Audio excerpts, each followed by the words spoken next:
Halo Sobat Nextrend, kembali lagi di channel Nextrend bersama gue Bagus. Seperti kita tahu, Samsung itu adalah salah satu brand smartphone di Indonesia yang punya posisi cukup kuat. Buktinya, mereka punya produk dari flagship sampai entry level dan semuanya itu cukup laku di pasaran. Nah, kali ini gue mau membahas salah satu smartphone di kelas entry levelnya yang menurut gue cukup menarik dari segi spesifikasinya.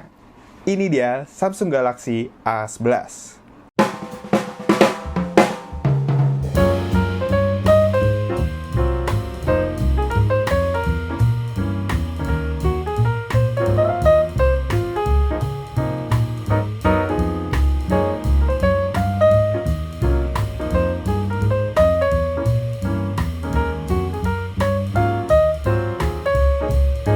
Sebelum kita mulai, jangan lupa untuk subscribe dan tekan tombol loncengnya juga ya, supaya nanti kita bisa kasih informasi yang lebih banyak buat kamu. Terima kasih atas dukungannya. Lanjut. Kita mulai dulu dari unboxing. Oke, ini adalah kotaknya. Depannya cukup standar ya, tulisan A11. Belakangnya sepi. Di sampingnya tulisan Samsung Galaxy A11. Terus di bagian bawah ada jenisnya, maksudnya variannya. Dan dapat nomor juga loh, dari Telkomsel. Sekarang langsung aja kita buka.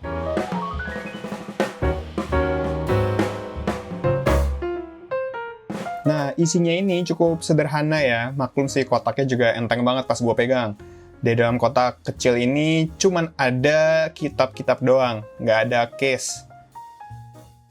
Terus stiker IMEI, dan inilah unitnya, cuman kita kesampingkan dulu ya. Nah, ini adalah chargerannya atau adaptor 15 watt. Ini yang gue senengin dari chargernya Samsung ya. Ukurannya cukup ringkas dan kalau dimasukin ke tas itu enak gitu. Nah, ini ada kabel USB seperti biasa 1,5 meter dan sudah Type-C. Nah, SIM card ejectornya nempel di kardusnya ini.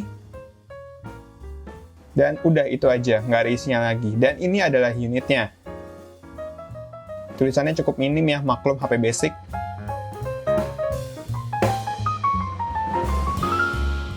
Oke, sekarang kita lanjut ke pembahasan.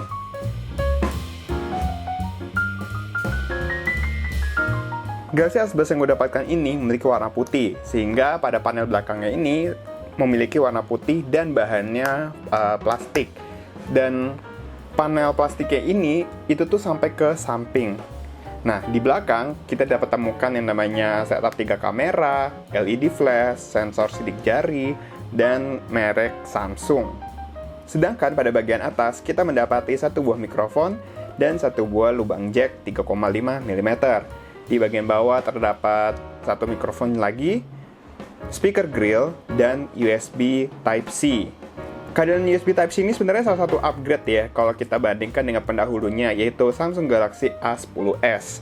Lalu pada bagian kanannya terdapat tombol power dan tombol volume. Menurut opini pribadi gue, tombol power dan volume di sebelah kanan ini membuat pengendalian smartphone ini bisa jadi lebih cepat. Kalau gue jujur lebih suka dengan posisi yang sama di kanan dibandingkan terpisah antara power dan volume. Tapi ya, itu selera masing-masing lah ya. Lalu di sebelah kiri dapat kita temukan juga tray SIM triple slot yang dapat menampung 2 buah SIM card dan 1 buah micro SD.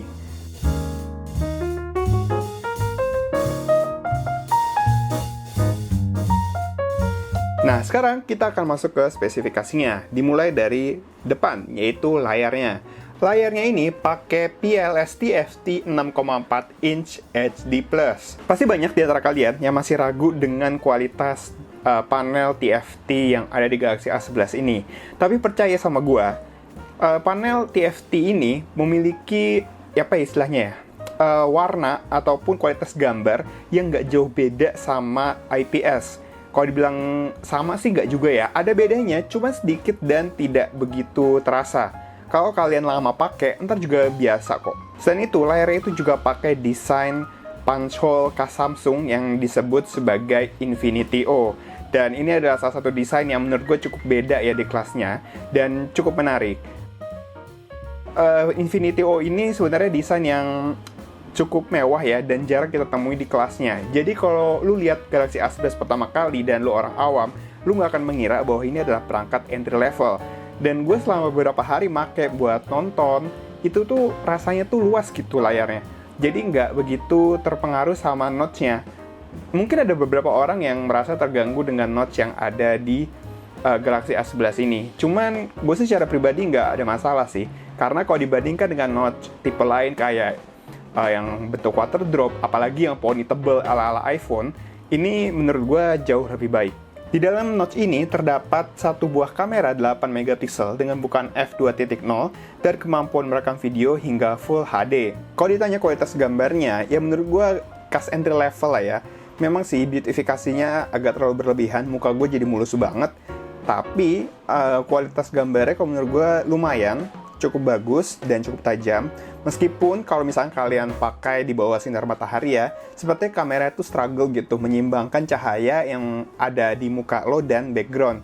Jadi biasanya si jatuhnya itu selalu backgroundnya terlalu terang, jadi detail belakang atau background itu hilang. Sedangkan untuk kamera belakangnya itu memiliki setup 3 kamera dengan susunan 13 megapiksel, 5 megapiksel ultrawide, dan 2 megapiksel depth sensor. Dan ini adalah beberapa hasil gambar yang gue tangkap. Nanti hasil review lengkap kameranya akan gue buat videonya secara terpisah.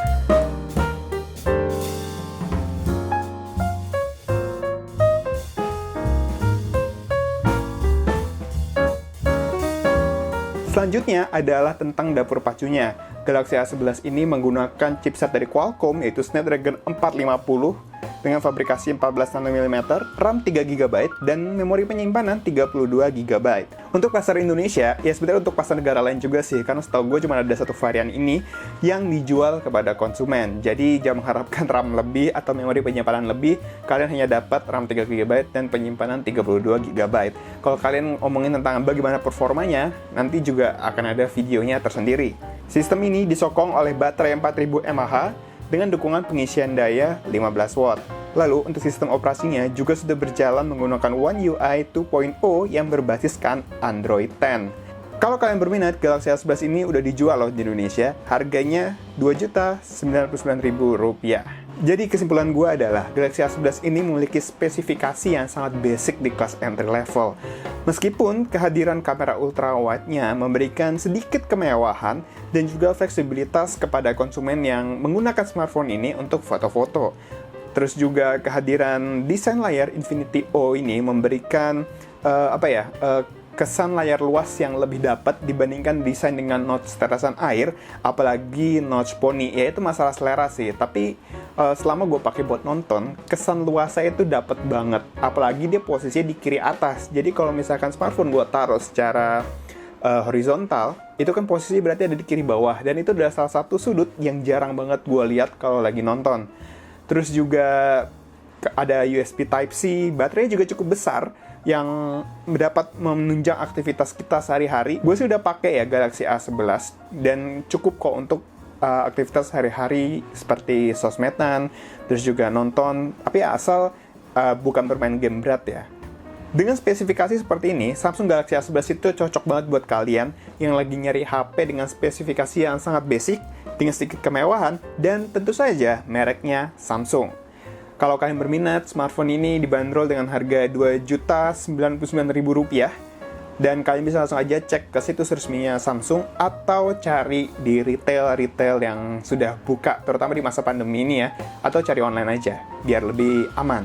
Sekian dari Bagus, jangan lupa untuk like dan share video ini.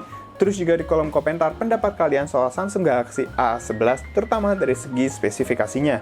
Atau mungkin kalian ada pertanyaan-pertanyaan mengenai smartphone ini, boleh juga tulis di kolom komentar.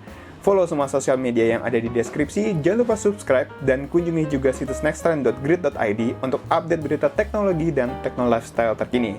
Sampai jumpa di video-video Next Trend berikutnya.